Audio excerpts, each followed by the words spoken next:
RPI Athawale National Secretary Maheshwar Thounaojam India Union Defence Minister Rajnath Singh unakre Manipuri Irang Asi matangda chap chaba report amaga loinana Irang Asi Loisinaba tonaganba point Singh Yaoba Memorandum ama Pisinkhre Uttar Pradesh ki Lucknow da leiba Union Defence Minister Rajnath Singh mayum dangarang UP da leiba Maitai amadi Maitai gi supporter Singh punna chatuna Union Defence Minister masa unakhe Unaba aduda Maheshwar Thounaojam Manipur hojik thokliba Irang Asi chap chaba hawrafam amade Irang Asi chap chaba paudam tamduna Union Minister masada marik chumda khangankhe Unaba aduga mari leinana thadorakpa video release amada Maheshwar Thounaojam hai ngasi mahakna honariba pumnamak ase Chin kuki narco terrorist singdagi Manipur amade India kalhaunabagi pandamda changsinbane Mapandagi ka henba force sangsilaktuna Manipur chatharakliba terrorist ki activities sing ase matam leringaida thinghodrabade masina Manipur khakta natana India pumbada achoba threat ama oirakani haiba wafam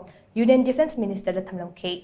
mahakna thamba wafam sing tarba matung Union Defence Minister na Manipur gi marik chumba wafam ase Prime Minister da tamduna Irang Asi athubada loishinnaba taksingani haibagi thajabasu piraki haina Maheshwar na phongdokhe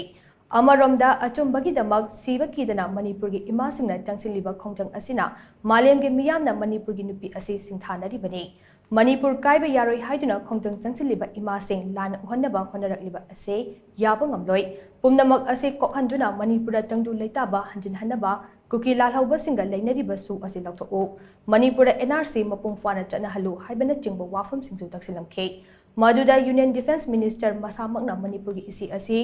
Hakchina lawi amadi wafam sing ase India gi Prime Minister tamduna Irang ase athubada loishinnaba taksinkani haina so mahana thajaba piraki haina Maheshwar na makhatakhi